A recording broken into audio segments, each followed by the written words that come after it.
पियावन गरम करेला कि देवरा गरम करेला पियावन गरम करेला दुनु जवानवा दुनु हाथे धरेला देवरा गरम करेला पियावन गरम करेला कि देवरा गरम करेला पियावन गरम करेला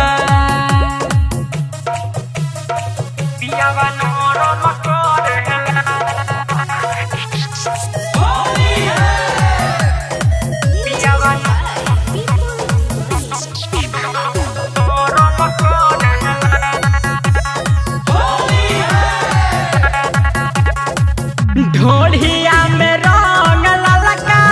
खालका में देवरू सुन हमारा ढर कइले देवरा लोह कइलस तो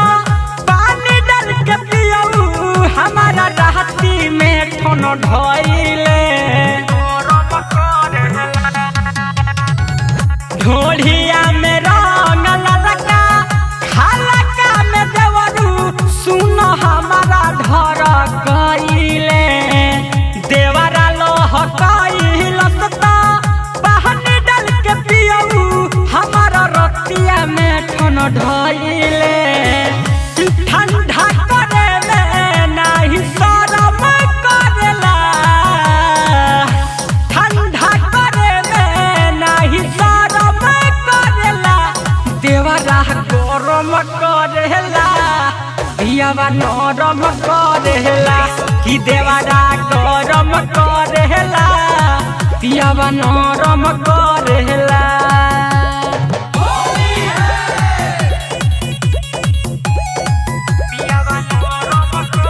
अम्बे रिकॉर्डिंग स्टूडियो दिल्ली। हगुआ में लगुआ देवरा बुहले दराजा के हम कैसे समझाई निरमल योगेश साखी चाट चाट खाता हवे हमर मलाई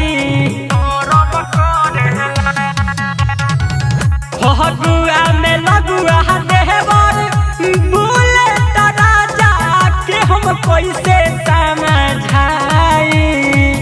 निरमल योगेश हमार चाट चाट खाता हवे रोजे मलाई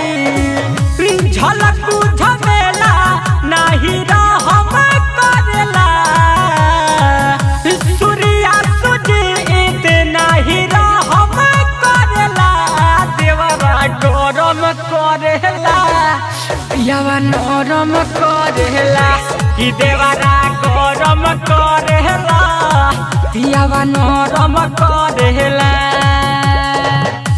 दुनु जवानवा दुनु हाथे धरेला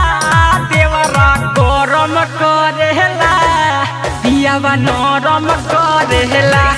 देवरा गरम करेला पियावा नरम करेला।